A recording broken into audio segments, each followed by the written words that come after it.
भेले प्यार के रोग कहै छै गे लोग। भेले प्यार के रोग कहै छै गे लोग। लैले तो परान सुन सुन हे गे जान जब खन कै छो चूड़ी कंगना। रे डोले जो तो तोरे अंगना, रे डोले जो तो तोरे अंगना। भेले प्यार के रोग कहै छै गे लोग। भेले प्यार के रोग कहै छै गे लोग। लैले तो परान सुन सुन हे गे जान जब खन कै छो चूड़ी कंगना। रे डोले जो तो तोरे अंगना, रे डोले जो तो तोरे अंगना। अच्छा रे डोले जो तो तोरे अंगना, रे डोले जो तो तोरे अंगना। रमेश डीजे विकास, मटियार कला सीतामढ़ी, मटियार कला सीतामढ़ी।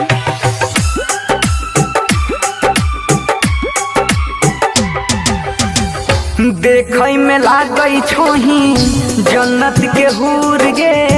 ये को पल न रहल जाहि छौ तोरा से दूर गे।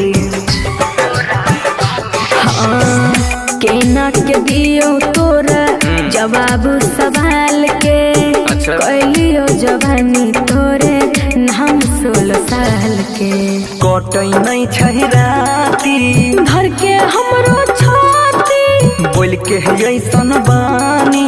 लिखबै प्रेम कहानी कहिया बनै में गे गोरी अपन सजना। भेल प्यार के रोग कहै छै लोग। भेल प्यार के रोग कहै छै गे लोग। लैले तो परान सुन सुन हे गे जान जब खन कै छो चूड़ी कंगना। रे डोले जो तो तोरे अंगना, अच्छा। रे डोले जो तो तोरे अंगना। सही में रे डोले जो तो तोरे अंगना, रे डोले जो तो तोरे अंगना। हमरा यकीन नहीं हो जगे।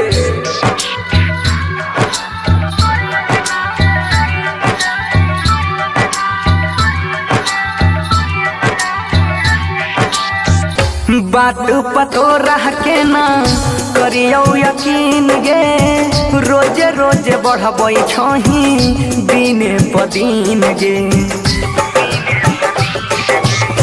तू ही बनबी दुल्हा हमर मने न मान रे।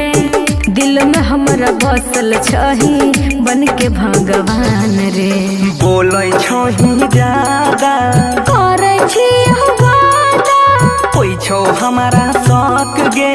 तोरे रहतो हक रे। बनसी के दिल में है आबै एक कहीं ख्याल गे। भेल प्यार के रोग कहै छै लोग। भेल प्यार के रोग कहै छै गे लोग। लैले तो परान सुन सुन हे गे जान जब खन कै छो चूड़ी कंगना। रे डोले जो तो तोरे अंगना, रे डोले जो तो तोरे अंगना। रे डोले जो तो तोरे अंगना, रे डोले जो तो तोरे अंगना। तो ठीक है ठैक नहीं लिए।